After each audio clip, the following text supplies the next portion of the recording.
RFM Matin, invité exceptionnel ce matin. Macky Sall, le président de la République, est donc mon invité. C'est la première fois qu'un chef de l'État accepte de se faire interroger sur une radio sénégalaise sous ce format. Bonjour, monsieur le président de la République.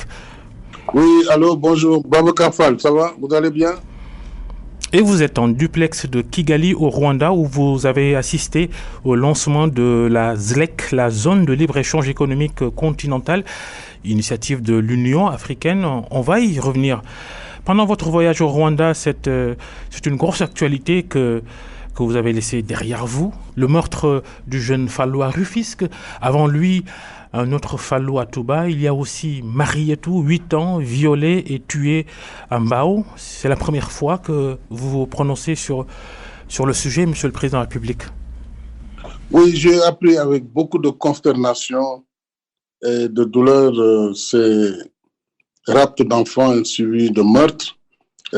J'ai déjà donné des instructions les plus fermes qui soient au ministre de l'Intérieur, au ministre des Forces armées pour que la police, la gendarmerie, que tous les services de sécurité de l'État, les renseignements puissent se mobiliser pour traquer ces malfaiteurs et les traduire devant la justice. Aucune facilité ne sera accordée à ces malfaiteurs et le Sénégal se mobilisera plus que par le passé, encore une fois, pour mettre un terme définitif à cette vague d'assassinats et de rapts d'enfants. C'est ignoble, c'est inacceptable et le Sénégal ne saurait tolérer cela. J'ai saisi l'occasion pour présenter mes condoléances, en particulier à la famille de l'enfant Fallou Diop, qui a été la dernière victime, ainsi qu'à toutes les familles qui ont eu à souffrir de ces pratiques ignobles. Mais croyez-moi, le président de la République, le gouvernement prendront toutes les mesures qu'exige la situation. Oui. Macky Sall, il y a tellement de directions et agences de l'État qui sont dédiées à l'enfance, à la protection des enfants. On a l'impression que tout cela, ça semble pas efficace. Oui, vous savez, j'ai institué récemment un ministère en charge uniquement de la petite enfance, bien sûr associé à la bonne gouvernance, mais là, ce qui est en jeu, c'est non seulement la défense des droits de l'enfant et la protection, mais c'est aussi de veiller à ce que la législation soit revisitée au besoin, de sensibiliser tous les acteurs pour que le travail des enfants, l'exploitation sexuelle des enfants, toutes les mauvaises pratiques infligées aux enfants soient bannies et au besoin, s'il faut légiférer, nous le ferons pour adapter davantage la législation au contexte actuel. Le président Macky Sall est notre invité sur RFM Matin aujourd'hui. On va faire vite, on fait vite pour éviter les problèmes de liaison. Il y a les enfants, il y a les émigrés sénégalais, la série noire qui se poursuit. 2 expatriés sénégalais tués récemment en Espagne. Émotion et colère de la diaspora en tout cas. Vous savez, depuis que nous avons enregistré récemment le premier meurtre en Italie, ainsi que les meurtres qui ont suivi récemment en Espagne, les deux, en tout cas un meurtre plus un décès, et nous attendons justement les conclusions des autopsies et aussi les conclusions de l'enquête. Notre gouvernement, sous mes instructions, a saisi le Royaume d'Espagne, a convoqué l'ambassadeur d'Espagne au Sénégal pour lui notifier la condamnation ferme du Sénégal face à ces traitements dégradants et inacceptables. Je pense que la réaction espagnole a été immédiate. C'était d'abord de veiller à ce que toute la lumière soit faite sur ce qui s'est passé à Madrid récemment. C'est aussi un engagement de l'Espagne et de la mairie de Madrid qui a reçu le directeur général des Sénégalais de l'extérieur en compagnie du consul général du Sénégal à Madrid, ainsi que de l'ambassade du Sénégal à Madrid, et qui a donc pris des dispositions transitoires, notamment en permettant aux Sénégalais vivant actuellement à Barcelone de pouvoir bénéficier d'un certain nombre de facilités. Évidemment, parmi ces facilités, il y aura la formation qui leur permettra une meilleure insertion dans le tissu économique de la ville, mais aussi l'accès à des soins. C'est dire que La police aussi a reçu cette délégation et s'est engagée à transmettre les doléances qui ont été posées. Et de façon générale, l'Espagne a regretté. Nous attendons quand même les conclusions de cette enquête. Je voudrais simplement dire par rapport à la diaspora que la diaspora est une grande préoccupation dans ma politique. Nous avons, depuis que je suis à la tête du pays, développé un certain nombre de politiques d'appui pour l'insertion des Sénégalais de l'extérieur, aussi bien ici au Sénégal que pour l'appui des femmes, n'est-ce pas, à l'étranger. Nous avons aussi développé beaucoup d'accords et de conventions avec les gouvernements étrangers qui reçoivent des Sénégalais pour que la protection consulaire, le renvoi des pensions de retraite ainsi que les conditions de séjour de nos compatriotes à l'étranger soient mieux prises en compte et nous continuons à le faire. Le ministre des Affaires étrangères suit particulièrement le sujet. Donc, je veux vous donner l'assurance que le Sénégal sera toujours aux côtés de ses compatriotes, et quel que soit leur éloignement, quel que soit le pays dans lequel ils résident. Peut-être que tous ces émigrés et tous les candidats à l'immigration auraient souhaité rester au Sénégal si on leur avait proposé mieux. Monsieur le Président de la République, qu'est-ce qu'il faut faire? Ce qu'il faut faire, c'est ce que nous faisons déjà, c'est-à-dire travailler et créer les conditions d'un développement interne. Et si vous voyez les efforts réalisés dans différents domaines pour l'insertion des jeunes, en leur donnant d'abord des qualifications, ensuite en développant des projets qui soient capables d'absorber le maximum de jeunes, que ce soit dans les villes comme dans les campagnes, c'est ça aussi la réponse. La réponse, c'est une offre alternative dans la formation, dans l'insertion, dans l'entrepreneuriat. Dans tous ces domaines, mon gouvernement a initié récemment un certain nombre de mesures et de politiques qui permettent, pour ceux qui en tout cas souhaitent rester dans leur pays, d'avoir des conditions minimales. Nous travaillons aussi avec certains partenaires, comme l'Espagne, qui est l'un des pays européens qui est le plus en avance d'ailleurs sur la politique d'insertion en milieu rural avec les fermes Natangé, qui sont des fermes modèles qui permettent de retenir les jeunes. Nous continuerons ce travail puisque, évidemment, il y aura toujours une émigration. Ce qui est dangereux, c'est de pouvoir laisser des bandes de trafiquants là aussi vendre une illusion et vendre la mort à ces jeunes innocents qui finissent leur vie dans le désert du Sahara ou en tout cas au fond de la Méditerranée. Nos gouvernements y travaillent, l'Union africaine y travaille et nous avons véritablement des alternatives, les domaines agricoles industriels, les parcs industriels. Là, tout à l'heure, avant de quitter pour Dakar, j'ai visité le parc de Kigali. Vous savez que c'est la même compagnie qui va démarrer ses travaux prochainement à Dakar, à Diamniadio. Ça va pas être moins de 2 000 à 3 000 emplois. C'est ça la réponse aussi pour la jeunesse de notre pays. Parlons rapidement de la ZEC, la zone de libre-échange économique continentale, lancement de ce projet de l'Union africaine, lancement à Kigali au Rwanda. 44 pays ont signé et donc à terme les frontières commerciales douanières entre pays africains vont sauter.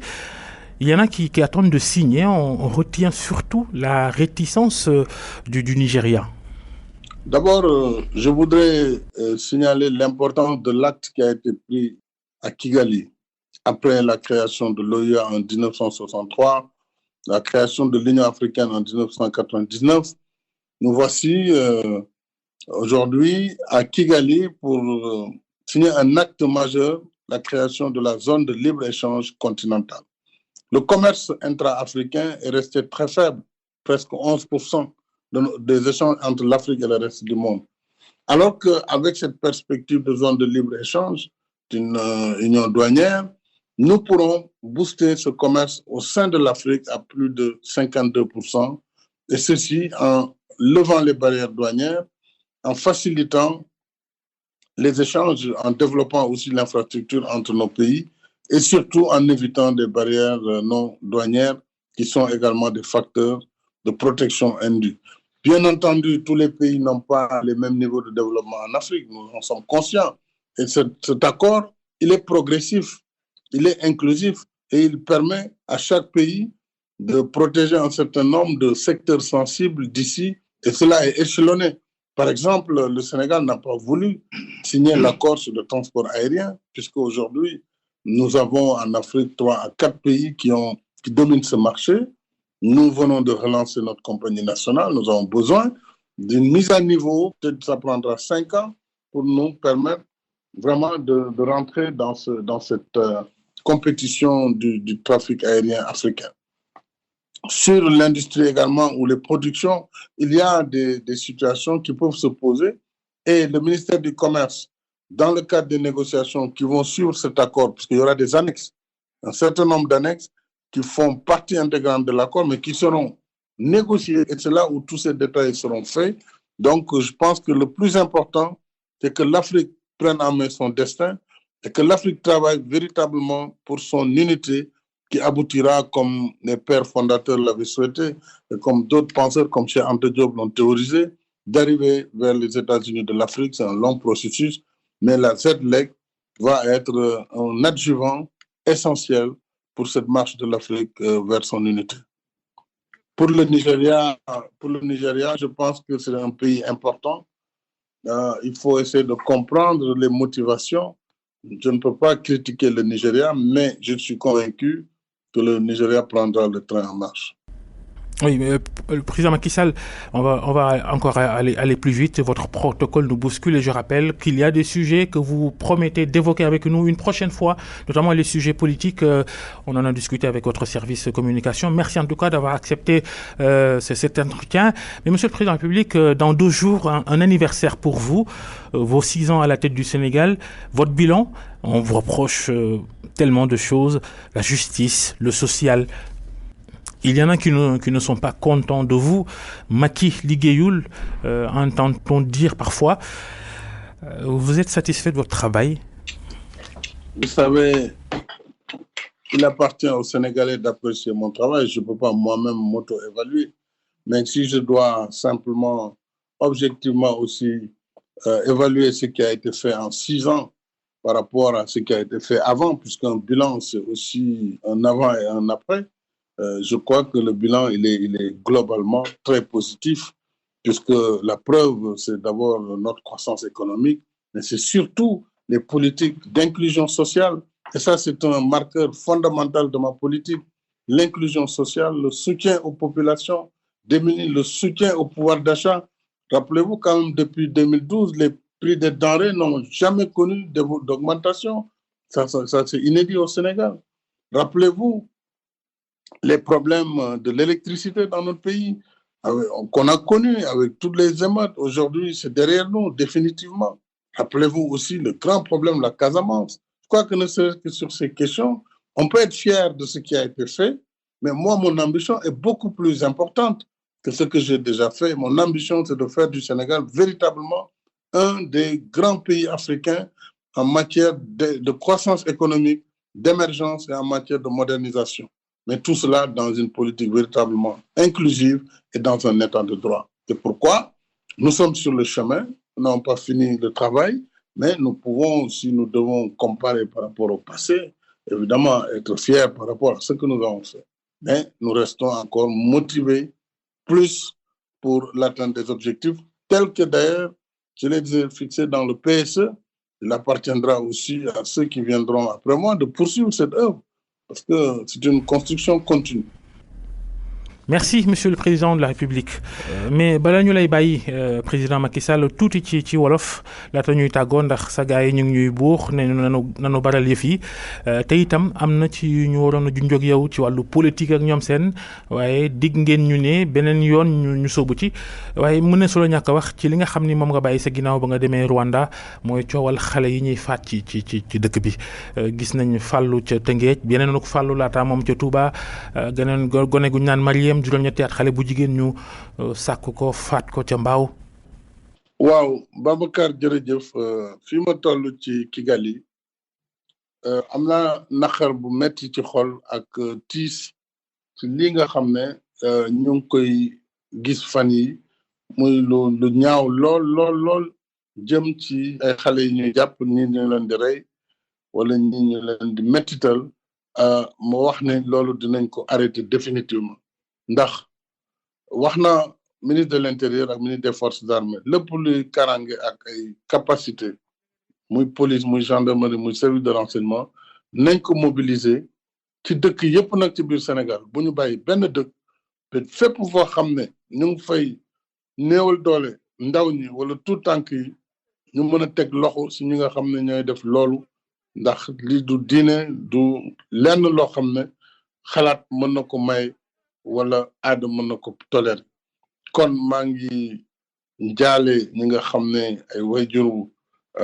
Fallou Diop lañu di jaale képp koo xam ne am nga tiis boo xam ne ci lu mel ni la jógee waaye di leen xamal ne incha allahu Sénégal dana taxaw nguur gi dana taxaw pour arrêter lépp luy yàq ci luy gaañ xale yi wala di leen nasaxal te loolu dootuñ ko mën a nangu ci biir Sénégal. jërëjëf président Macky Sall ci waxtaan wi. jërëjëf yéen doog jàmm ba beneen. merci beaucoup je vous remercie. RFM matin ci kanam bopp koñ.